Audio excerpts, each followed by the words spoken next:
இன்னைக்கு நம்ம பார்க்க போற படத்தோட பேர் என்ன அப்படின்னு சொல்லிட்டு பார்த்தீங்கன்னா, மலையாளத்தில கதைய மட்டுமே நம்பி வந்து ஒரு சூப்பரான ஒரு படம் அப்படின்னு தான் சொல்லலாம். உள்ளொழுக்கு அதுதான் படத்தோட பேரா இருக்கும். இந்த படத்த பத்தி ஒன் லைன்ல சொல்லணும் அப்படின்னா, ஹீரோயின் அஞ்சு இருக்காங்க. அவங்க வந்து ஒருத்தவங்கள லவ் பண்றாங்க. அவர் பேரு ராஜுவா இருக்காரு. இவங்க 2 பேரும் லவ் பண்றது வந்து பேரண்ட்ஸ்க்கு வந்து சுத்தமா பிடிக்கல. அதாவது அஞ்சுவோட பேரண்ட்ஸ்க்கு சுத்தமா பிடிக்கல. ஸோ அவங்க என்ன பண்றாங்கன்னா, பொண்ணுக்கு வந்து வேற ஒருத்தர மாப்பிள்ளை பார்த்து கல்யாணம் பண்ணி வச்சுடுறாங்க. அந்த மாப்பிள்ளையோட பேரு தாமஸ். அவரோட அம்மா தான் ஊர்வசியா இருக்காங்க. அவங்க ஃபேமிலி நல்லா தான் போயிட்டுருக்கு. என்னதான் அவங்க லவ் பண்ணாலும் பெத்தவங்க விருப்பம் இல்ல அப்படின்றதுக்காக, அவங்களோட திருப்திக்காக அவங்க கல்யாணமும் பண்ணிக்கிறாங்க. கொஞ்ச நாள்லயே அவங்க கணவரும் இறந்து போயிடுறாரு. அதுக்கப்புறம் எவ்வளோ உண்மைகள் மறைக்கப்பட்டிருக்கு, எவ்வளோ அதாவது என்ன சொல்றது, அதிர்ச்சிகரமான விஷயங்கள்லாம் நடக்குது. அவங்க வாழ்க்கையில யார நம்புனாங்களோ, அவங்கள கொண்டு அவங்க எவ்வளோ பிரச்சனைகள சமாளிக்கிறாங்க, சம்பாதிக்கிறாங்க அப்படின்ற மாதிரி தான் இந்த கதைய அழகாவே நகர்த்திட்டு போயிருக்காங்க. ஊர்வசி அவ்வளோ அழகான, அருமையான நடிப்ப குடுத்துருக்காங்க. சரி வாங்க இந்த கதையோட ஃபுல் டீட்டெயில் நம்ம பார்த்தரலாம். அதுக்கு முன்னாடி நம்ம சேனல இப்ப தான் நீங்க ஃபர்ஸ்ட் டைம் பார்க்குறீங்கன்னா, சப்ஸ்கிரைப் பண்ணிக்கோங்க. இந்த கதைய பத்தி உங்களோட கருத்துக்கள கமெண்ட் பாக்ஸ்லயும் பதிவிடுங்க. வாங்க கதைக்குள்ள போயிடலாம். இப்போ ஸ்டார்ட்டிங்கில எடுத்த உடனே அஞ்சு இருக்காங்கல்ல ஹீரோயின். அவங்க வந்து பார்த்தீங்கன்னா, ஒரு துணி கடையில தான் வேலை பார்க்குறாங்க. அங்க வந்துட்டு ஒருத்தர் வராரு. சாரி பார்க்கணும்னு சொல்லி சொல்றாரு. அவருக்காக இவங்க சாரி வந்து எடுத்து போடுறாங்க. பார்த்துட்டே இருக்கிறவர் கொஞ்ச நேரம் கழிச்சு பேசிட்டு இருக்கும்போது பார்த்தீங்கன்னா, இவங்க ரொம்ப பயப்படுறாங்க. ஏன் அப்படின்னா, வந்திருக்கவர் யாரு அப்படின்னா, இவங்க லவ் பண்ணிட்டு இருந்தாங்கல்ல ராஜேஷ். அவர் தான் இப்போ வந்திருக்காரு. அவர பார்த்தோனே இவங்களுக்கு ரொம்ப ஒரு மாதிரி ஆயிடுது. அடிக்கடி இது மாரி வந்து என்ன வந்து மாட்டி விட்டுருவ போல இருக்கே! உன்னால எனக்கு பிரச்சனை ஆயிடும் அப்படி இப்படின்னு சொல்ல ஆரம்பிச்சுடுறாங்க. அத கேட்ட உடனே ராஜேஷ் என்ன சொல்றாருன்னா, எனக்கு சரியான வேலையும் இல்ல. உன்னை பார்த்தாவது நிம்மதியா இருக்குன்னு சொல்லிட்டு வந்தா, நீயும் இந்த மாதிரியே பேசுற அப்படின்னு சொல்லிட்டு சொல்றாரு. ராஜேஷ பொறுத்தவரைக்கும் பார்த்தீங்கன்னா, அவருக்கு வந்து ஒரு பெர்மனன்ட்டான ஒரு வேலை வந்து இல்ல. அவர் வேலை தேடிட்டு இருக்காரு. அதுக்கு அதுவரைக்கும் கிடைக்கிற வேலையெல்லாம் செய்யலாம் அப்படின்ற ஒரு நோக்கத்துல, அதாவது என்ன சொல்றது, ஹோட்டல்ஸ்ல அந்த மாரி சில இடங்கள்ல வந்துட்டு அவர் வேலை பார்த்துட்டும் இருக்காரு. இவங்க இப்படி சொன்ன உடனே அவர் கிளம்பி போறாரு. அப்படியே அந்த சீன் முடிச்சுட்டு இப்ப திரும்ப புதுசா காட்டும்போது எப்படி காட்டுறாங்கன்னா, இப்ப அஞ்சுவுக்கு கல்யாணம் ஆயிருக்கு. சரி, அவங்க லவ் பண்ணவங்களோட கல்யாணம் ஆயிருக்கான்னா கண்டிப்பா கிடையாது. இந்த விஷயம் அவங்க வீட்டுக்கு தெரிஞ்சு பெரிய பிரச்சனையாகி, அவங்க அப்பா, அம்மா இவங்களுக்கு வேற ஒரு மாப்பிள்ளை, அதாவது தாமஸ வந்து கல்யாணம் பண்ணி வைக்கிறாங்க. கல்யாணம் முடிஞ்ச உடனே பார்த்தீங்கன்னா, ஊர்வசி இருக்காங்கல்ல, அவங்க பேர் லீலாவதி. மருமகள வந்து ரொம்ப நல்லாவே பார்த்துக்கிறாங்க. மாமியார் இருக்காங்க. அவங்களுக்கு வந்து பார்த்தீங்கன்னா, இவர் தாமஸ் ஒரு பையன், இன்னொரு பொண்ணு இருக்காங்க. அவங்க வந்து தாமஸோட அக்காவா இருப்பாங்க. அவங்க வந்து பார்த்தீங்கன்னா, அவங்கள கல்யாணம் பண்ணி குடுத்துட்டாங்க. இப்ப இந்த வீட்ல வந்துட்டு இவங்க 2 பேரும் மட்டும் தான் இருக்காங்க. தாமஸோட அப்பாவும் இதுக்கு முன்னாடி இறந்து போயிருப்பாரு. அவங்க மருமகள நல்லாவே பார்த்துக்கிறாங்க. இவங்களும் ஹஸ்பண்ட் கிட்ட நல்லா பேசுறாங்க. எல்லா வேலைகளும் செய்றாங்க. ஆனா வந்துட்டு பார்த்தீங்கன்னா, ஒரு இன்வால்வ்மென்ட்டா இருக்க மாட்றாங்க. அதிலிருந்தே நம்மளுக்கு தெரியுது அவங்களுக்கு வந்து அவங்க வீட்டுக்காரவங்கள அந்த அளவுக்கு அவங்க விருப்பம் இல்லாம அந்த வாழ்க்கைய வாழ்ந்துட்டு இருக்காங்க அப்படின்றது நல்லாவே தெரிய வருது. ஆனா இங்க பார்த்தீங்கன்னா, தாமஸ்க்கு அடிக்கடி உடம்பு சரியில்லாம போயிட்டுருக்கு. சரி செக்கப்புக்கு போலாம் அப்படின்னு சொல்லிட்டு இப்ப அவங்க மாமியார் கூப்பிடவும், இப்ப எல்லாருமே செக்கப்புக்கும் வராங்க. செக்கப்புக்கு போற வழியில பார்த்தீங்கன்னா, அங்க வந்துட்டு என்ன சொல்றாங்கன்னா, மாமியார் வந்துட்டு உள்ள போம்போதே வந்துட்டு, "நீ போய் இந்த பிரிஸ்கிரிப்ஷன்ல உள்ள மருந்தெல்லாம் வாங்கிட்டு வாம்மா" அப்படின்னு சொல்லிட்டு மருமக கிட்ட ஒரு பிரிஸ்கிரிப்ஷன குடுத்து அனுப்புறாங்க. ஹீரோயின் வந்து அத வாங்கிட்டு வந்துட்டு லைன்ல வந்து நிக்கிறாங்க. இப்ப நிக்கும்போது பார்த்தீங்கன்னா, அங்க ஒருத்தர் வராரு. அவரு யாரு அப்படின்னு சொல்லிட்டு பார்த்தோம்னா, ராஜேஷ் இருக்கார்ல, அவர் தான் வராரு. வந்துட்டு இப்ப ஹீரோயின் கிட்ட என்ன பேசுறாருன்னா, "நல்லா இருக்கியா? அப்பா, அம்மாலாம் நல்லா இருக்காங்களா?" அப்படின்னு எல்லார்ட்டயுமே விசாரிக்கிறாரு. இவங்களும் எல்லாத்துக்குமே பதில் சொல்றாங்க. அதோட "உனக்கு கல்யாணம் ஆயிடுச்சு. இப்ப நான் உன் கூட பேசலாம்ல?" அப்படின்னு சொல்லிட்டு அவரு கேட்குறாரு. அவங்க எதுவுமே சொல்லாம அந்த கியூல நிப்பாங்கல்ல, அப்படியே போயிட்டு மெடிசின் வாங்கிட்டு வந்துடுறாங்க.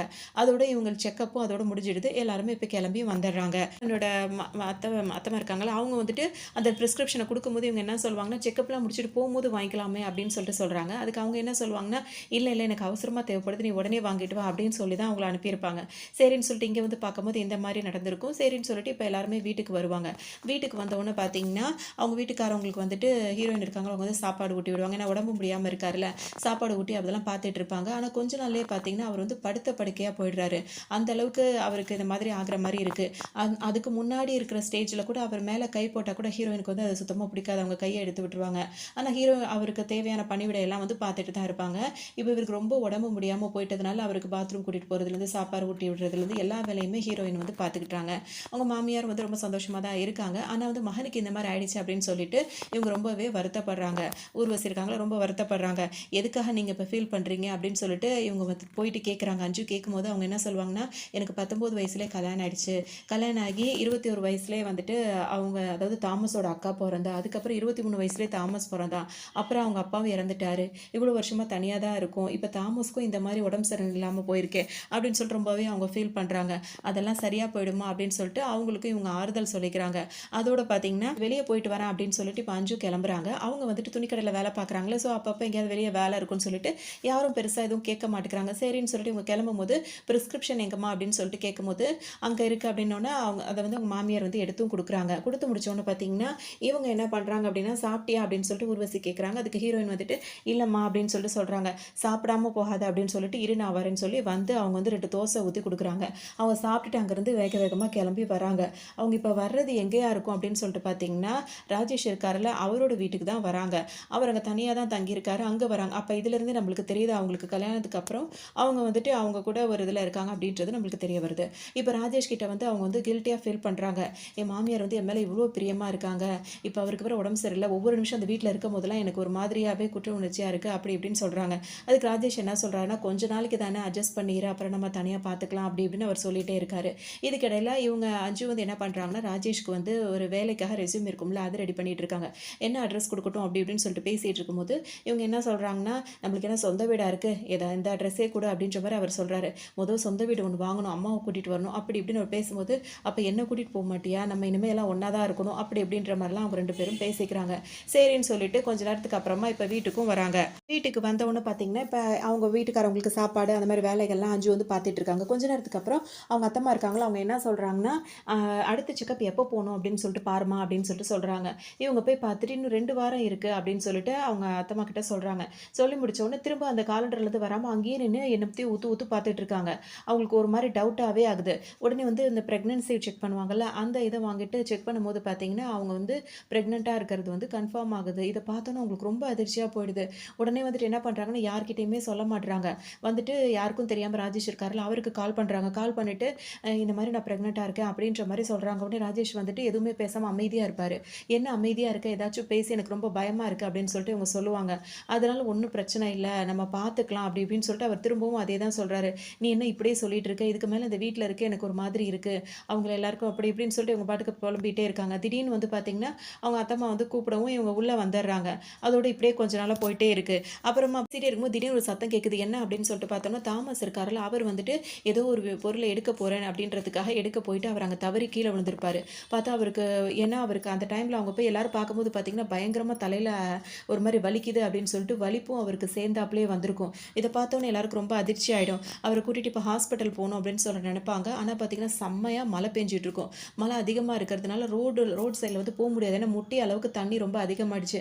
ஒரு போட்டை அரேஞ்ச் பண்ணி தான் இப்போ வந்து அந்த ஹாஸ்பிட்டலுக்கு போகணும் அப்படின்னு சொல்லிட்டு இப்போ அரேஞ்ச் பண்ணிவிட்டு ஒரு வழியாக தாமஸா அவங்க அம்மா அவங்க ஒய்ஃப் எல்லாருமே இப்போ ஹாஸ்பிட்டலுக்கு வராங்க. செக்கப்புக்கு உள்ளே போகும்போது பார்த்தீங்கன்னா எப்படி இருக்கான் அப்படின்னு சொல்லிட்டு கேட்கும்போது பரவாயில்லம்மா இப்போ கொஞ்சம் தேவையில்லை, ஆனால் எதாக இருந்தாலும் ஈவினிங் சொல்ல முடியும், இப்போ நல்லா தான் இருக்காரு அப்படின்ற மாதிரிலாம் நர்ஸு சொல்கிறாங்க. சரி அது வரைக்கும் நம்ம வீட்டுக்கு போயிட்டு வந்துடுவோம் அப்படின்னு சொல்லிட்டு இவங்க 2 பேரும் கிளம்பலான்னு நினைக்கும் போது அவங்களோட பெரிய பொண்ணு இருக்காங்கல்ல அவங்க வராங்க. அதுக்கு முன்னாடி இந்த மாதிரி இவ்வளோ மழையாக பெய்யுதே நம்ம வந்துட்டு அக்கா வீட்டுக்கு போய் தங்கலாமா அப்படின்னு சொல்லிட்டு தாமஸ் கிட்ட அம்மா கேட்பாங்க. அதுக்கு அவர் என்ன சொல்வார்னா அங்கெல்லாம் வேணாம் இங்கேயே இருந்துக்கலாம்னு சொல்லியிருப்பாரு. இப்போ இவங்க வந்துட்டு அதான் கோவப்படுவாங்க. இவ்வளோ மழை பெய்யுது இல்லை, இவ்வளோ தண்ணி இங்கே இருக்குல்ல, பேசாமல் அங்கே வந்து இருங்கன்னா ஏன் கேட்கவே மாட்டீங்க அப்படின்னு சொல்லிட்டு சொல்லுவாங்க. இல்லைம்மா அவன் தான் அப்படி இருக்க சொல்லிட்டான் அப்படின்ற மாதிரி சொல்லுவாங்க. சரி சரி நான் இங்கே இருந்துக்கிறேன், நீங்கள் வேணால் வீட்டுக்கு போய் இது எடுக்கிறதா தான் எடுத்துகிட்டு வாங்கன்னு சொல்லிட்டு அவங்க சொல்லவும் இவங்க 2 பேரும் இப்போ வீட்டுக்கு வருவாங்க. வீட்டுக்கு வந்து அஞ்சு பார்த்தீங்கன்னா கண்ணாடியை பார்த்து பார்த்து வயிறை தொட்டு தொட்டு பார்த்துக்கிட்டே இருப்பாங்க. இதை மற்ற வேலையாக ஈடுபட்டுட்டு இருந்த லலிதம்மா இருக்காங்களா அவங்க என்ன பண்ணுவாங்கன்னா இதை கவனிச்சிருவாங்க. கவனிச்சுட்டு என்னம்மா இது அப்படின்னு சொல்லிட்டு அவங்களுக்கு புரிஞ்சிடும் இதான் விஷயம் அப்படின்னு சொல்லிட்டு இவ்வளோ நல்ல விஷயத்தை ஏமா நீ சொல்லவே இல்லை அப்படின்னு சொல்லிட்டு அவங்க யோசிக்க ஆரம்பிச்சிருவாங்க.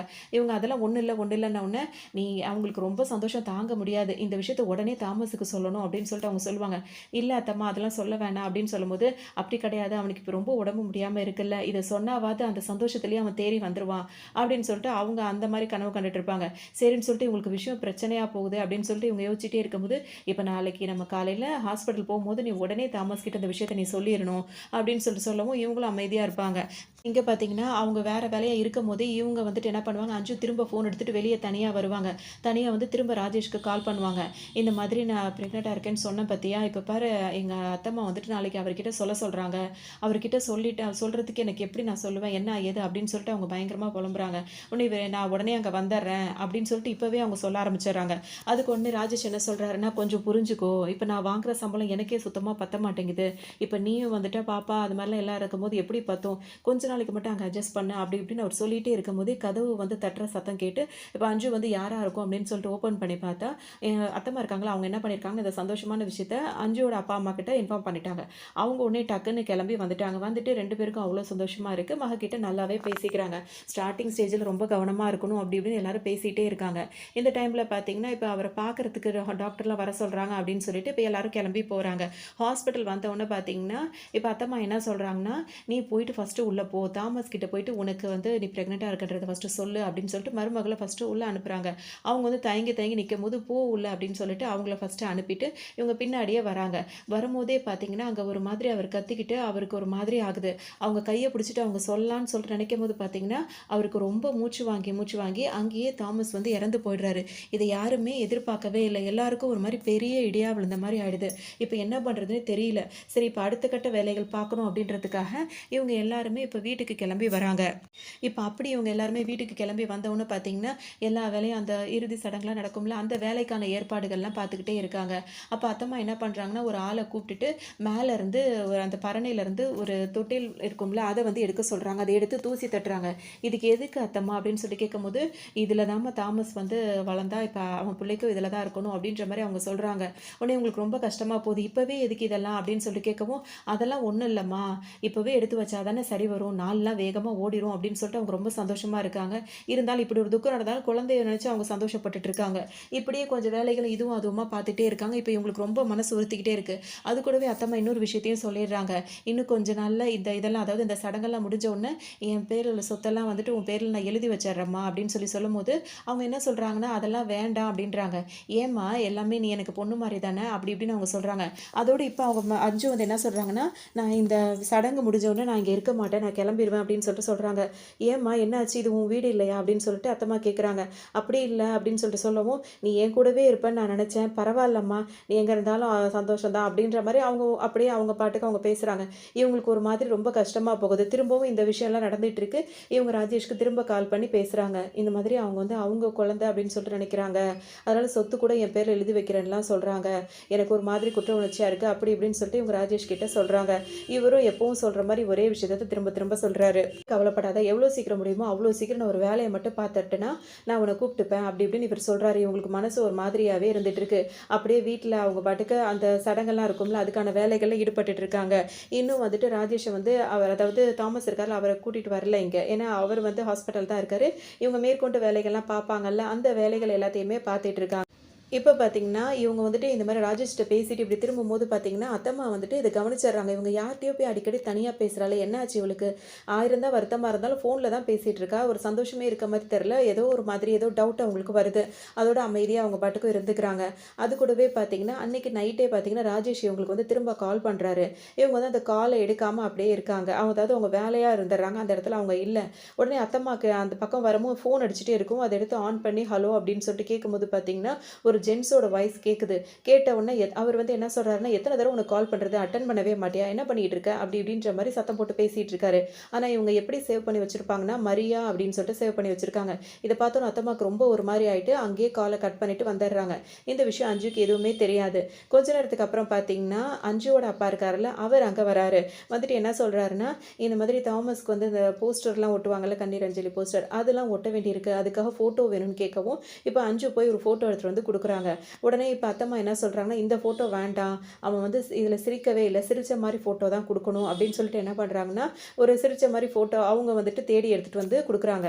அது உடனே இப்போ அஞ்சு வந்து கொடுக்கவும் பார்த்தீங்கன்னா இப்போ அத்தம்மா என்ன சொல்லிடுறாங்கன்னா, அங்கே வச்சுட்டு போ அப்படின்னு சொல்லிட்டு முகத்தை ஒரு மாதிரி திருப்பிக்கிறாங்க. இது அஞ்சுக்கு ரொம்ப ஒரு மாதிரி இருக்குது. இவ்வளோ நாள் அப்படி இருக்க மாட்டாங்களே, இப்போ எதுக்கு இந்த மாதிரி இருக்காங்க அப்படின்னு சொல்லிட்டு யோசிச்சுட்டே இருக்காங்க. இவங்க சரியாகவே முகம் கொடுத்து பேசவே மாட்டேங்கிறாங்க. அதோடு பார்த்தீங்கன்னா இப்போ அந்த இதெல்லாம் நடக்குதுல்ல, அந்த இறுதி சடங்கு நடக்குதுல்ல, அதுக்கு வந்துட்டு இவங்க பாட்டுக்கு உள்ளேயே உட்காந்துட்டு இருப்பாங்க. கொஞ்சம் நேரம் வந்து வெளியே உட்காருமா எல்லாரும் வந்துகிட்டு இருக்காங்க அப்படி இப்படின்னு அவங்க சொல்லுவாங்க. என்னால் முடியல அத்தம்மா அப்படின்ற மாதிரி அவங்க பேசிகிட்டே இருப்பாங்க. அதுக்கப்புறம் இவங்களும் கொஞ்சம் முகம் சுழிச்சிட்டே இருக்கும் போது பார்த்தீங்கன்னா இப்போ டைரெக்டாகவே இவங்க அஞ்சு ஓப்பனாக கேட்டுருவாங்க. இவ்வளோ நாளாக நல்லா தானே இருந்தீங்க, ஏன் இப்போல்லாம் இப்படி பேசுகிறீங்க அப்படின்னு சொல்லிட்டு கேட்கவும் இப்போ தானே நிறைய உண்மைகள்லாம் தெரிய வருது அப்படின்னு சொல்லிட்டு பத்தம்மா என்ன செய்வாங்கன்னா அஞ்சுவா ரூமுக்கு கூட்டிகிட்டு போய் கதவை சாத்திட்டு இப்போ விசாரிப்பாங்க. உண்மையை சொல்லு, ஃபோனில் வந்துட்டு சேவ் பண்ணி வச்சிருக்கியே அது யார் அப்படின்னு சொல்லிட்டு கேட்பாங்க. அது வந்துட்டு அவங்க என்ன சொல்லுவாங்க, அது என் ஃப்ரெண்டு ஃப்ரெண்டு மரியா அப்படின்னு சொல்லிட்டு அஞ்சு சொல்லுவாங்க. அந்த ஃபோனில் நேற்று நான் பேசுகிறேன், அது வந்து ஆம்பளை வாய்ஸாக கேட்குது, அது போய் மரியாவா அப்படின்னு சொல்லிட்டு இப்போ மாமியார் கேட்கவும் இவங்களுக்கு ரொம்ப ஒரு மாதிரி ஆகிடும். டக்குன்னு என்ன சொல்லுவாங்கன்னா, அது என் ஃப்ரெண்டு தான், தாமஸ்க்கு கூட தெரியும், தாமஸ்க்கு உடம்பு சரியில்லாத போது ராஜேஷ் வந்து நிறையாவே ஹெல்ப் பண்ணியிருக்காரு, அவருக்கும் எல்லாமே தெரியும், என்னோட காலேஜ் ஃப்ரெண்டு தான் அப்படின்னோடனே, அப்போ காலேஜ் ஃப்ரெண்டுனா அந்த பேரே போட்டிருக்கலாமே, எதுக்காக நீ மரியான் போட்டு வச்சிருக்கேன்னு சொல்லிட்டு இப்போ அவங்க கேட்குறாங்க. அதுக்கு இவங்க என்ன சொல்கிறாங்கன்னா, அப்பாவுக்கு வந்து அப்பத்துலேருந்தே வந்து அவனை பிடிக்காது, ராஜேஷை பிடிக்காது, அதனால தான் அவருக்காக தான் நான் மரியான் சேவ் பண்ணேன், அதோட அப்படியே இருக்குது அப்படின்னு சொல்லிட்டு இவங்க சமாளிச்சுக்கிறாங்க. அதோட என் மேலே சந்தேகப்படுறீங்களா அப்படின்னு கேட்கும்போது இவங்க என்ன சொல்கிறாங்கன்னா, அந்த மாதிரிலாம் இல்லைம்மா, எனக்கு இப்போதைக்கு நீயும் உன் வயிற்றில் உள்ள குழந்தையும் தவிர வேறு யாருமே இல்லை, உன்னை நான் நம்புகிறேம்மா அப்படின்னு சொல்லிட்டு அவங்க அத்தம்மாவும் சொல்கிறாங்க. இவங்களுக்கு இன்னும் குற்ற உணர்ச்சி அதிகமாகவே ஆயிட்டிருக்கு. அதோட இவங்க எல்லா வேலையும் பார்த்துட்டு அமைதியாக இருக்கும்போது பார்த்தீங்கன்னா, திரும்ப ராஜேஷ் கிட்டேருந்து கால் வருது. கால் வந்த உடனே இப்போ அவங்க அத்தம்மா பார்த்துடுறாங்க. யாரும்மா அந்த பையனா அப்படின்னு சொல்லிட்டு கேட்கும்போது, ஆமாம் அத்தம்மா, நான் வேணா அவனை கால் பண்ண வேண்டான்னு சொல்லிடுறேன், உங்களுக்கு பிடிக்கலன்னா இனிமேல் நான் பேச மாட்டேன் அப்படின்னு சொல்லிட்டு அவங்க சொல்கிறாங்க. அதெல்லாம் ஒன்றும் இல்லைம்மா, நீ பேசு, உன் மேலே எனக்கு நம்பிக்கை இருக்குது, என்ன ஒன்று எந்த பிரச்சனையும் வராமல் பார்த்துக்கம்மா அப்படின்ற மாதிரி அவங்க சொல்கிறாங்க. அதோடு இருக்கும் போதே அவங்க ஆனால் அங்கே பேசாமல் கால் அப்படியே வச்சிடுறாங்க. அதுக்கப்புறம் பார்த்தீங்கன்னா, இப்போ அத்தம்மா என்ன பண்ணுறாங்கன்னா, இப்போ அஞ்சுவை வந்து கூப்பிடுறாங்க.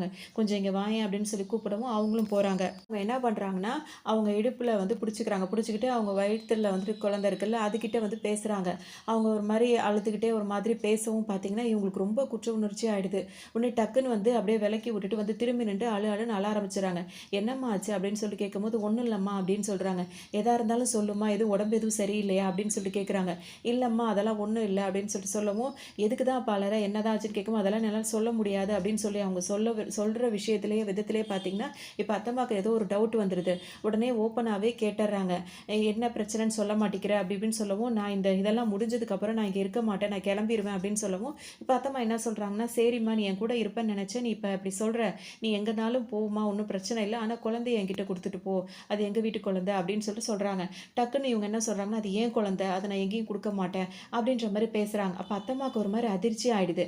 அப்போ வந்து டக்குன்னு கேட்குறாங்க, நீ இந்த மாதிரி அப்பப்போ வந்துட்டு வெளியே போகிறேன்னு சொல்லிட்டு போவியே, அது வந்து அவன் வீட்டுக்கு தானே அப்படின்னு சொல்லிட்டு கேட்கும்போது ஆமான்னு சொல்லிட்டு சொல்லிடுறாங்க. அப்போ இந்த குழந்தைன்னு அவங்க ஆமான்னு சொன்னோன்னு பார்த்தீங்கன்னா, அவங்களுக்கு ரொம்ப இடியே விழுந்த மாதிரி ஆயிடுது. ரொம்ப தேம்பி தேம்பி அழ ஆரம்பிச்சிடுறாங்க அத்தம்மா. இவங்களுக்கு என்ன பண்ணுறதுனே தெரியல, ரொம்ப கஷ்டமாக போயிட்டு அப்படியே அழுதுகிட்டே இருப்பாங்க. ஆனாலும் இப்போ வெளியே வர்றவங்கலாம் பார்த்தீங்கன்னா, இப்போ நலம் விசாரிக்க வர்றவங்களுக்கு இந்த விஷயம் தெரியாதுல்ல, அந்த துக்கத்தில் அழறாங்கன்னு நினச்சிட்டு அவங்களாம் ஆறுதல் சொல்லுவாங்க. மகனுக்கு இப்படி ஆனால் என்ன, உனக்கு தான் இப்போ தான் பேரனும் பேத்தியை பிறக்க போகிறாள், அது உனக்கு துணையாக இருக்கும் அப்படின்ற மாதிரி எல்லாரும் ஆறுதல் சொல்லிட்டே இருப்பாங்க. இப்போ அவங்க மருமக கிட்ட வந்துட்டு சொல்லுவாங்க இந்த மாதிரி, மகளோ எல்லாரும் இந்த மாதிரி சொல்கிறாங்க, அதுக்கு அவங்களுக்கு நான் என்னம்மா பதில் சொல்கிறது அப்படி இப்படின்னு கேட்டுகிட்டே இருப்பாங்க. நாங்கள் இங்கே இருக்க மாட்டோம், கொஞ்சம் நாளில் நாங்கள் அங்கே போயிடுவோம் அப்படின்ற மாதிரி இவங்களும் பேசிகிட்டே இருப்பாங்க. சரிம்மா உன்னோட விருப்பம் அப்படின்னு சொல்லிட்டு, நீ கொஞ்ச நேரம் வெளியே வந்து நில்லுமா, எல்லாரும் கூப்பிடுறாங்க, எல்லாரும் உன்னை தான் தேடுவாங்க அப்படின்னு என்னால் முடியலன்னு அவங்க சொல்லிகிட்டே இருப்பாங்க. அதோட இவங்க வெளியே வந்துடுவாங்க. இதுக்கிடையில் ராஜேஷ் இருக்காருல்ல, அவருக்கு கால் பண்ணியும் பேசுவாங்க. எங்கள் எல்லாம் ரொம்பவே இதாக போயிட்டுருக்கு, என்னால் இதுக்கு மேலே இருக்கவே முடியாது, நான் இப்போவே கிளம்பி அங்கே வந்துடுறேன் அப்படின்னு சொல்லிட்டு அஞ்சு வந்து அழுவாங்க. அதுக்கு ஒன்று ராஜேஷ் என்ன சொல்வாருன்னா, என்னால் இப்போ முடியாது, நான் இத்தனை தடவை உனக்கு சொல்லிட்டேன், வேலை மட்டும் எனக்கு முடிவாகட்டும், நான் கண்டிப்பாக உன்னை கூப்பிட்டுக்கிறேன் அப்படின்னு சொல்லும்போது இவங்க கேட்கவே மாட்டாங்க, ரொம்ப அடம் பிடிப்பாங்க. அதோட அவர் என்ன சொல்வார்னா, சரி ஓகே, நீ வந்து இன்னொருத்தரை கல்யாணம் பண்ணிக்கிட்டேன்னு தெரிஞ்சு கூட உன் மேலே உள்ள லவ் எனக்கு கொஞ்சம் கூட குறையல, பரவாயில்ல நீ கிளம்பி வா, எவ்வளோ கஷ்டங்களை அனுபவிச்சிருக்கேன், இதை கூட பார்த்துக்கிறேன், சமாளிச்சுக்கலாம் அப்படி இப்படின்னு இவர் சொல்லுவோம். சரி சரி பரவாயில்ல, நான் இங்கேயே இருக்கேன், உனக்கு ஒரு வேலை கிடச்சோன்னே எனக்கு கண்டிப்பாக சொல்லிவிடு, அதுக்கு மேலே என்னால் கொஞ்சம் கூட இங்கே இருக்க முடியாது அப்படின்னு சொல்லிட்டு அவங்க சொல்கிறாங்க. சரின்னு சொல்லிட்டு அவர்கிட்ட பேசிட்டு வச்சிடுறாங்க. இதுக்கு இடையில அஞ்சுவோட அம்மா இருக்காங்கல்ல, அவங்க வந்துட்டு அஞ்சு வந்துட்டு மாமியார் கிட்ட ஏதோ பேசிகிட்டே இருக்க, ரொம்ப நேரம் பேசுகிறத பார்த்தோன்னா கவனிச்சிடுறாங்க. என்ன சொல்கிறாவா அப்படின்னு சொல்லிட்டு கேட்கும்போது அஞ்சு இப்போ அத்தம்மா இருக்காங்களா, அவங்க என்ன சொல்கிறாங்கன்னா, இதெல்லாம் முடிஞ்சதுக்கு அப்புறமா அவள் இங்கேருந்து கிளம்பிடுவாளாம் இந்த வீட்டில் இருந்து அப்படின்னு ஒன்று, ஏன் ஏன் அப்படி கிளம்புறாளாம், என்னவா இது அப்படின்னு சொல்லிட்டு இப்போ அஞ்சுவோட அம்மா கேட்குறாங்க. அப்போ வந்து அத்தம்மா வந்து எல்லா உண்மையுமே அஞ்சுவோட அம்மா கிட்ட சொல்லிடுறாங்க. கொஞ்ச நேரத்தில் இந்த விஷயம் பெருசாக பூதாகரமாக ஆயிடுது. உடனே அந்த மாதிரி ஒரு துக்க வீடுன்னு கூட பார்க்காம அஞ்சுவோட அப்பா வந்துட்டு அஞ்சுவை போட்டு செம்மையாக போட்டு அடின்னு அடிக்கிறாரு. இது ரொம்ப இதாக போயிடுது. அடிக்கும் போதே பார்த்தீங்கன்னா வந்துட்டு இப்போ வந்து ராஜேஷ் இருக்கார்ல, அவர்கிட்ட இருந்து கால் வருது. காலை எடுத்து பேசுகிற இப்போ யார் பேசுகிறாங்கன்னா அஞ்சுவோட அப்பா தான் பேசுகிறாரு. பேசும்போது என்ன சொல்கிறாருன்னா, உனக்கு இதாகவே இல்லையா, நீ வந்துட்டு கல்யாண பொண்ணுக்கிட்ட இப்படி தான் பேசுவேன் அப்படி இப்படின்னு சொல்லிட்டு அவரை பயங்கரமாக திட்டிட்டு ஃபோனை வைக்கிறாரு. இதை கேட்டவுடனே தாமஸோட அக்கா இருக்காங்கல்ல, அவங்களுக்கு கோவம் வந்துடுது. இன்னொரு இன்னொருத்தரை லவ் பண்ணவரை தான் என் தம்பிக்கு கல்யாணம் பண்ணி வச்சிங்களான்னு அவங்க ஒரு பக்கம் கத்த ஆரம்பிச்சிடுறாங்க. இதுக்கு இடையில இப்ப அஞ்சு என்ன சொல்றாங்கன்னா, "நானா அவங்கள எனக்கு கல்யாணம் பண்ணி வைங்கன்னு கேட்டேன். நான் அவன தானே லவ் பண்றேன்னு சொன்னேன். நீங்க தானே எனக்கு வந்து இந்த மாதிரி கல்யாணம் பண்ணி வச்சீங்க." அப்படி இப்படின்னு சொல்லிட்டு அவங்க ஒரு பக்கம் அலறாங்க.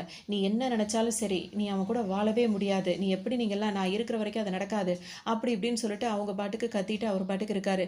இப்ப எல்லாரும் பெரிய பிரச்சனையாகி துக்க வீட்ல இப்படிலாம் சண்டை போடாதீங்கன்னு வந்தவங்க எல்லாரும் சொல்ல ஆரம்பிச்சிடுறாங்க. உடனே அஞ்சுவோட அப்பாவுக்கு ரொம்பவே ஒரு மாதிரி ஆயிடுது. எல்லார் முன்னாடியும் கூப்பிட்டு என்னை அசிங்கப்படுத்திட்டு இல்ல அப்படி இப்படின்னு சொல்லிட்டு அவர் ரொம்பவே இப்போ கத்துறாரு. அவர்கிட்ட இப்போ அஞ்சு வந்து அவர்கிட்ட எப்படியோ எவ்வளோ சொல்றாங்க. நான் அவர் கூட சேர்ந்து வாழணும்னு ஆசைப்படுறேன், அதெல்லாம் நடக்கவே நடக்காதுன்னு அம்மா கிட்டேயும் போய் சொல்றாங்க. அவள் அப்பா கிட்ட நீயாவது சொல்லுமா, நான் அவன் கூட சேர்ந்து வாழணும்னு நினைக்கிறேன், எனக்கும் நீ அவன் கூட வாழ்றது சரின்னு படலை அப்படின்னு சொல்லிட்டு அம்மா சொல்லிடுறாங்க. இப்போ அவங்களுக்கு ரொம்ப கஷ்டமா போயிட்டு இப்படியே இருந்துடுறாங்க. திரும்பவும் எல்லாரும் வராங்க, வெளியே வந்து உட்கார சொல்றாங்க. இவங்க வந்துட்டு என்னன்னா, நான் என்னால் முடியலன்னு திரும்பவும் அம்மா அம்மான்னு பேசுறாங்க. இனிமே நீ அம்மான்னு கூப்பிட வேண்டாமா அப்படின்னு சொல்லிட்டு பத்தம்மா சொல்லிடுறாங்க. ஆனாலும் வந்துட்டு என் பையனுக்காக ஒரு உதவியா நினைச்சு மட்டும் இதை வந்து நீ செய், வாசல்ல அந்த வெளியே வந்து நிற்பாங்கல்ல அந்த மாதிரி வந்து நில்லு அப்படின்னு சொல்லி கூப்பிடுறாங்க. சரின்னு சொல்லிட்டு பார்த்தீங்கன்னா இவங்களும் வந்துட்டு இப்போ அத்தம்மான்னு கூப்பிட வரேன்னு சொல்லிட்டாங்களா. அவங்களுக்கும் மனசு ரொம்ப கஷ்டமா போயிடுது. இப்படிலாம் இல்லையே, ரொம்ப அம்மா மாதிரி பார்த்துட்டு இருந்தாங்களே, இப்போ இந்த மாதிரி மாறிட்டாங்களே அப்படின்னு சொல்லிட்டு அவங்களுக்கும் வருத்தமா இருக்கு. இங்கே இருக்கவே பிடிக்கல, எப்போ கிளம்பலான்ற மாதிரி அவங்களும் யோசிச்சுட்டே இருக்காங்க. இதில் பார்த்தீங்கன்னா அஞ்சுவோட அப்பா இருக்காரு, அவர் வந்துட்டு அத்தம்மா கிட்ட வந்து சொல்றாரு, இந்த மாதிரி வந்துட்டு இப்போ நம்ம எப்பவுமே அடக்கம் பண்ணுவாங்களா அந்த இடத்துல வந்து இப்போ அதிகமாக மழை பெஞ்சதுனால ரொம்ப தண்ணியாக இருக்குது, டவுனில் போய் நம்ம அந்த வேலையெல்லாம் பார்த்துடலாமா அப்படின்னு சொல்லிட்டு கேட்கும்போது, இல்லை அப்படி செய்யக்கூடாது, என் வீட்டுக்காரவங்கள இங்கே தான் அடக்கம் பண்ணியிருக்கோம், என் பையனையும் இங்கே தான் பண்ணணும், என்னையும் இங்கே தான் பண்ணணும் அப்படின்ற மாதிரி அவங்க சொல்லிடுறாங்க. சரி அப்போ தண்ணிலாம் வடியட்டும் அப்படின்றதுனால அவங்களாம் அப்படியே பொறுமையாகவே இருக்காங்க. இந்த மாதிரி வந்து அத்தம்மா கேட்க இவங்க இந்த மாதிரி சொல்லவும் அவங்கக்கிட்ட இவங்க கோச்சிக்கிட்டு இப்படி இருக்கும்போது பார்த்தீங்கன்னா அங்கே ஒரு சிஸ்டர் ஒருத்தவங்க வராங்க. வந்த உடனே பார்த்தீங்கன்னா அவள் தான் அஞ்சு தான் வந்து மனசு கஷ்டமாக இருக்குது வரலன்னு சொல்கிறாள், விடுங்களா அப்படின்னு சொல்லிட்டு பேசும்போது, உனக்கு என்ன தெரியும், நீ சிஸ்டர் ஆகிட்ட, உனக்கு குடும்பம்ன்றது இல்லை, அதனால் என் குடும்பத்தை பார்த்து நீ பொறாமப்படுறியா, எங்கள் குடும்ப விஷயத்தில் தலையிடாத அப்படி இப்படின்னு சொல்லும்போது, என்ன அத்தம்மா இப்படி பேசி, நானும் உங்கள் குடும்பத்தில் ஒருத்தி தானே, தாமஸை பற்றி எல்லாமே எனக்கும் தெரியும் தானே அப்படின்னு சொல்லிட்டு அந்த சிஸ்டர் வந்து சொல்கிறாங்க. அவங்க உடனே அவங்க ரொம்ப கோச்சிக்கிட்டு அங்கேருந்து அத்தம்மா போயிடுறாங்க. இப்போ அஞ்சுக்கு வந்து டவுட் வருது. உடனே அந்த சிஸ்டர்கிட்ட வந்து கேட்குறாங்க, தாமஸை பற்றி எல்லாம் தெரியும்னா என்ன விஷயம் அப்படின்னு சொல்லிட்டு கேட்கும்போது, சிஸ்டர் வந்து அதெல்லாம் ஒன்றும் இல்லைம்மா விடுன்னு சொல்லிட்டு அங்கேருந்து போயிடுறாங்க. அப்போ தான் அஞ்சு வந்து யோசிச்சு பார்க்குறாங்க. எப்போவுமே வந்துட்டு அவங்க எல்லாரும் அத்தம்மா அவங்க வீட்டுக்காரங்களோட அவங்க ஹாஸ்பிட்டல் செக்கப்புக்கு போகும்போது அவங்க அத்தம்மா வந்து ஒரு நாள் கூட அவங்கள வந்து அந்த செக்கப்பில் உட்கார வச்சதே கிடையாது. போன உடனேயே அவங்கக்கிட்ட ஏதாவது ஒரு ப்ரிஸ்கிரிப்ஷன் பேப்பரை கொடுத்து போய் மருந்து வாங்கிட்டு வான்னு சொல்லி அனுப்பிடுவாங்க. அது அவங்களுக்கு ஒரு டவுட்டை ஏற்படுத்துது. இன்னொன்று என்ன அப்படின்னு சொல்லிட்டு பார்த்தீங்கன்னா, புதுசாக நம்ம ஒரு செக்கப்புக்கு போகிறோம்னா அந்த பேஷண்ட் நேம் என்ன அப்படிலாம் கேட்பாங்கள்ல, அப்படிலாம் இல்லாமல் போகும்போதே டாக்டர் வந்து தாமஸ் வாங்க அப்படின்னு மாதிரிலாம் கூப்பிட்டுருப்பாரு. அதெல்லாம் பார்க்கும்போது வந்துட்டு இப்போ இது எல்லாத்தையுமே யோசிச்சு பார்ப்பாங்க. பார்க்கும்போது அவங்களுக்கு ஒரு மாதிரி யோசனையாகவே இருக்கும், ஏதோ டவுட் பட்டுட்டே இருக்கும். உடனே அங்கே உள்ள கபோர்டில் எல்லாத்தையும் தேடி பார்க்கும்போது பார்த்தீங்கன்னா அந்த ஃபைல்லாம் கிடைக்கும். அதெல்லாம் எடுத்து பார்க்கும்போது அவங்களுக்கு தெரியும் தாமஸ்க்கு வந்து பிரெயின் டியூமர் இருந்தது அப்படின்னு சொல்லிட்டு அவங்களுக்கு தெரிய வரும். உடனே அவங்களுக்கு ஒரு மாதிரி பயங்கர கோவமும் அழுகையும் தாங்காது. உடனே அத்தம்மா கிட்ட வந்து கேட்பாங்க, இந்த மாதிரி விஷயத்தை ஏன் மறைச்சிங்க அப்படின்னு சொல்லி கேட்கும்போது, அதெல்லாம் மறைக்கலையே, அப்படிலாம் ஒன்றும் இல்லையே, அதெல்லாம் முன்னாடி இருந்தது, அதெல்லாம் சரியாக போயிடுச்சு அப்படின்னு சொல்லிட்டு அவங்க சொல்லுவாங்க. உடனே உங்களுக்கு கோவம் வந்துடும். கோவம் வந்துட்டு இந்த மாதிரி இறந்து போகிறான்னு தெரிஞ்சும் என் தலையில் கட்டி வச்சு என் வாழ்க்கையை இப்படி ஆக்கிட்டீங்களே அப்படின்னு சொல்லிட்டு கேட்பாங்க. அதுக்கு உடனே அத்தம்மாவுக்கு கோவம் வந்துடும். நீ எனக்கும் என் பையனுக்கும் செஞ்ச துரோகத்தை விட இது ஒன்றும் பெருசு கிடையாது அப்படின்ற மாதிரி அவங்க சொல்லுவாங்க. நல்லா வேணும், இந்த மாதிரி ஒருத்தருக்கு ஆவு போதும் தெரிஞ்சு என் தலையில் இந்த மாதிரி பண்ணீங்கல்ல, அதனால தான் இந்த மாதிரிலாம் நடந்திருக்குன்ற மாதிரி அவங்க பேசிகிட்டே இருக்கும்போதே இப்போ சிஸ்டர் வந்து என்ன சொல்லுவாங்கன்னா, அவங்க மேலே தப்பு சொல்லி என்னம்மா இருக்கு அஞ்சு, உங்கள் அப்பா அம்மா நல்லா விசாரிச்சு தானே கல்யாணம் பண்ணியிருக்கணும். ஏன் அதாவது நான் வந்து உங்கள் அப்பா இருக்காருல்ல, உங்கள் அப்பாவோட ஃப்ரெண்டு கிட்ட நான் எல்லா விஷயத்தையுமே நானே சொன்னேனே, அவர் வந்து உங்கள் அப்பா கிட்ட சொல்லியிருப்பாரே, சொல்லலையா அப்படின்னு சொல்லிட்டு அந்த சிஸ்டர் இப்போ தான் வாயை திறக்கிறாங்க. இதை தெரிஞ்ச உடனே இப்போ அஞ்சுக்கு ரொம்ப கோவம் அதிகமாகி நேராக அவங்க அப்பா கிட்ட போகிறாங்க. உனக்கு எல்லாம் தெரிஞ்சுதான் இந்த மாதிரிலாம் பண்ணி அப்படின்னு சொல்லிட்டு அப்பாட்ட கேட்டுட்டு, நீ இனிமேல் நான் அப்பா என்ன சொல்கிறேன்னா, இதெல்லாம் எனக்கு சுத்தமாக தெரியாது, தெரிஞ்சிருந்தா அதை நான் பண்ணியிருக்கவே மாட்டேன், என் மேலே நம்பிக்கை இல்லையாம்மா உனக்கு அப்படின்னு சொல்லிட்டு கேட்கும்போது, உன் மேலே எனக்கு நம்பிக்கையே இல்லை, இனிமேல் நான் உன்னை நம்பவே மாட்டேன் அப்படின்னு சொல்லிட்டு அஞ்சு சொல்கிறாங்க. இதை கேட்டுகிட்டே இருக்க அஞ்சுவோட அம்மாவுக்கு வந்து கோவம் வந்துடுது.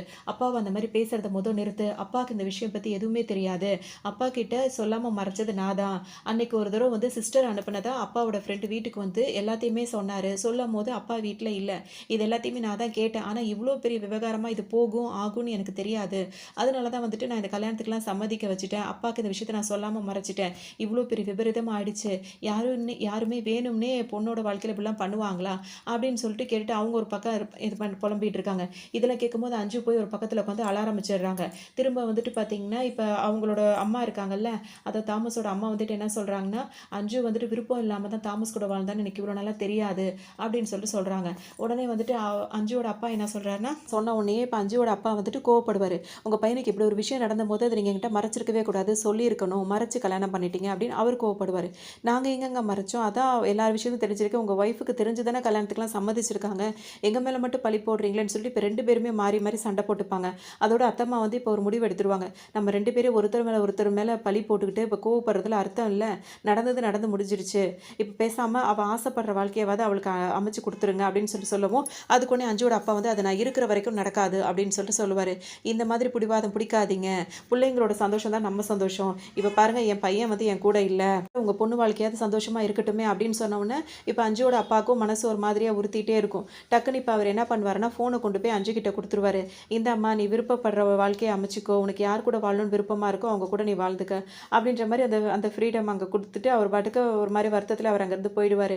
இப்ப அஞ்சு வந்து ஃபோன வாங்கி டக்குன்னு ராஜேஷ்க்கு கால் பண்ணுவாங்க. இந்த மாதிரி அப்பா வந்து நம்ம கல்யாணத்துக்கு சம்மதிச்சுட்டாரு அப்படின்னு சொல்லவும், ரொம்ப சந்தோஷமா இருக்கு இத கேட்கறதுக்கே. அப்படியே உங்க அத்தை வந்துட்டு உன் பேர்ல சொத்தெல்லாம் எழுதி வைக்கிறேன்னு சொன்னாங்கல்ல, அதெல்லாம் கேட்டு வாங்கிடு அப்படின்னு சொல்லிட்டு இப்ப ராஜேஷ் சொல்றாரு. ஸோ இத கேட்ட உடனே இப்பயும் அஞ்சுக்கு வந்து ஒரு மாதிரி ஆகுது. இந்த நிலைமையில எப்படி போய் என்னை கேட்டு வாங்க சொல்ற? எனக்கு மனசு கஷ்டமா இருக்குன்ற உடனே, உனக்கு புரியாதா? நம்மளோட அடுத்த கட்ட வாழ்க்கைக்கு அது ரொம்பவே உதவியா இருக்கும். நான் சொல்றேன்ல போய் கேட்டு எழுதி வாங்கிட்டு வந்துரு அப்படின்னு சொல்லவும், அஞ்சும் சரின்னு சொல்லிட்டு இப்ப அத்தம்மா கிட்ட வந்துட்டு உங்ககிட்ட ஒண்ணு பேசணும்னு சொல்லி வராங்க. இப்ப அத்தம்மா என்ன சொல்றாங்கன்னா, பேச ஆரம்பிக்கும்போதே அவங்களோட பொண்ணு இருக்காங்கல்ல அவங்க வந்துடுறாங்க. நம்ம வீட்டுக்கு துரோகம் பண்ணவகிட்ட இன்னும் என்னம்மா உனக்கு பேச்சு வேண்டி கிடக்குன்னு சொல்லிட்டு கேட்குறாங்க. அத்தம்மா உடனே கோவப்படுறாங்க. நீ இதுல தலையிடாத. தாமஸ்க்கு உடம்பு சரியில்லாம இருக்கும்போது நீயா வந்து பார்த்த? எல்லாமே பார்த்தது அவ தானே. அவளுக்கு எல்லா உரிமையும் இருக்கு. நீ இங்கிருந்து போ அப்படின்னு சொல்லிட்டு அனுப்பி வச்சிடுறாங்க. உடனே இதெல்லாம் பார்க்கும்போதே அவங்களுக்கு இன்னும் கொஞ்சம் ஒரு மாரி ஆயிடுது. என்னம்மா அப்படின்னு சொல்லிட்டு பேசும்போது, அவங்க ஒண்ணும் இல்லம்மா அப்படின்னு சொல்லிட்டு அஞ்சு எதுவுமே பேசாம அதாவது அந்த சொத்து பத்தி கேட்க வந்த விஷயத்த கூட பேசாம அங்கருந்து கிளம்பிடுறாங்க. இப்போ கொஞ்ச நேரத்திலே பார்த்தீங்கன்னா, அத்தம்மா என்ன செய்றாங்கன்னா, அவங்க தொட்டில்லாம் எடுத்து வச்சாங்கல்ல கீழ அதெல்லாம் திரும்பவும் மேல தூக்கி வச்சிடுறாங்க. அதெல்லாம் வச்சுட்டு இப்ப என்ன சொல்றாங்கன்னா, ஒரு செயின் ஒண்ணு எடுத்து அஞ்சு கிட்ட குடுக்குறாங்க. ஏன்னா இப்ப அஞ்சு வந்துட்டு இப்ப அந்த அந்த இதெல்லாம் வந்து முடிஞ்சிருச்சு. அந்த சடங்கு எல்லாத்தையுமே முடிச்சுட்டாங்க. முடிச்சுட்டு இப்ப இவங்க கிளம்புறேன்னு சொல்லிட்டு அவங்க திங்ஸ் எல்லாம் அஞ்சு எடுத்து வச்சுட்டு இருக்காங்க. அத்தம்மா வந்துட்டு எல்லா பொருளையும் எடுத்து வச்சுக்கிட்டியாம்மா? அப்படி இப்படின்னு சொல்லிட்டு பேசுறாங்க. எல்லாத்தையும் வச்சுக்கிட்டேன் அப்படின்னு சொல்லும்போது ஒரு செயின் ஒண்ணு குடுக்குறாங்க. குடுத்து இது வந்து பொறக்க போற குழந்தைக்கு இந்த மாரி ஒரு பாட்டி குடுத்தாங்கன்னு போட்டு விடுமா அப்படின்னு சொல்றாங்க. சரிம்மா அப்படின்னு சொல்லிட்டு அவங்களும் சொல்றாங்க. அதோட குழந்தை பிறந்தா நான் வந்து பார்க்கலாம்ல அப்படின்னு சொல்லிட்டு இப்ப அத்தம்மா கேட்குறாங்க. அஞ்சு என்ன சொல்லுவாங்கன்னா, நாங்களே அடிக்கடி வந்து உங்கள பார்த்துக்கிறோம்மா அப்படின்னு சொல்லிட்டு சொல்லுவாங்க. அதோட இப்ப அத்தம்மா என்ன பண்ணியிருப்பாங்கன்னா, அவங்க சொன்னது போலவே அவங்க சொத்து எல்லாத்தையுமே இப்ப அஞ்சு பேர்ல மாத்தி எழுதியிருப்பாங்க. அத குடுப்பாங்க. ஆனா வந்து அஞ்சு அத வாங்க மாட்டாங்க. அம்மா வேணாம் எனக்கு இதெல்லாம் இருந்ததுன்னா எனக்கு ஒரு மாரி குற்ற உணர்ச்சியா இருக்கும். அதனால எதுவும் வேண்டாம்மா அப்படின்னு சொல்லிட்டு அங்கருந்து கிளம்பிடுறாங்க.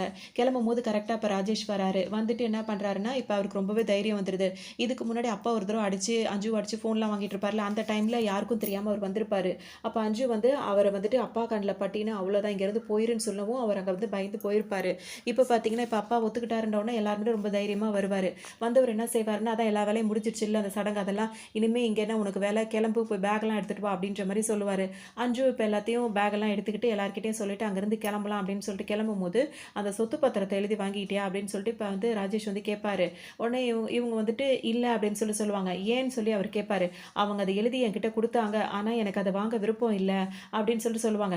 என்ன நீ இப்படி சொல்லிட்டு இருக்க? நம்மளோட வாழ்க்கைக்கு அது எவ்வளோ யூஸா இருக்கும்னு நான் உன்கிட்ட எவ்வளோ படிச்சு படிச்சு சொன்னேன். போய் அத வாங்கிட்டு வா அப்படின்னு சொல்லிட்டு அவர் சொல்லுவாரு. என்னால முடியாது. அது எனக்கு குற்ற உணர்ச்சியா இருக்கும் அப்படின்னு சொல்லிட்டு இப்ப அஞ்சு சொல்றாங்க. அதுக்கு உடனே ராஜேஷ் என்ன சொல்றாருன்னா, இந்த மாதிரி நீ இன்னொருத்தன கல்யாணம் பண்ணிக்கிட்டு அவங்க கூட இருந்தேன்னு தெரிஞ்சிருந்தும் உன்ன நான் லவ் பண்ணேன்ல. எனக்கு இது வேணும். அதுக்காவது எனக்கு போய் அந்த சொத்து பத்திரத்த வாங்கிட்டு வந்து குடு.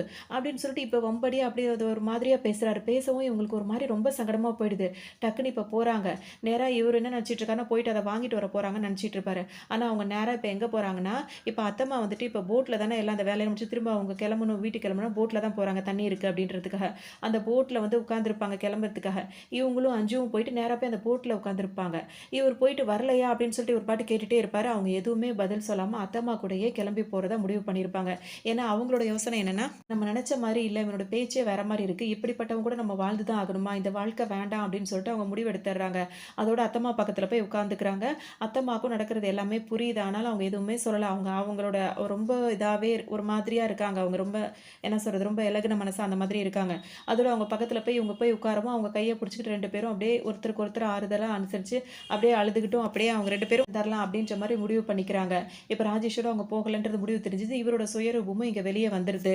இதான் இந்த ஸ்டோரிய கொண்டு வந்து முடிச்சிருப்பாங்க. பார்க்கறதுக்கு ரொம்பவே நல்லாருக்கும். ஒரு எதார்த்தமான ஒரு கதையாவே இருந்திருக்கும். இந்த கதை உங்களுக்கு ரொம்ப பிடிச்சிருக்கும்னு நெனைக்கிறேன். இதைய பத்தி உங்களோட கருத்துக்கள மறக்காம கமெண்ட் பண்ணுங்க. நம்ம சேனல மொத பார்க்குறவங்க சப்ஸ்கிரைப் பண்ணிக்கோங்க. உங்க ஃப்ரெண்ட்ஸ் அண்ட் ஃபேமிலியோட ஷேர் பண்ணி லைக் பண்ணிக்கோங்க. இன்னொரு இன்ட்ரஸ்டிங்கான ஸ்டோரியோட உங்கள வந்து சந்திக்கிறேன்.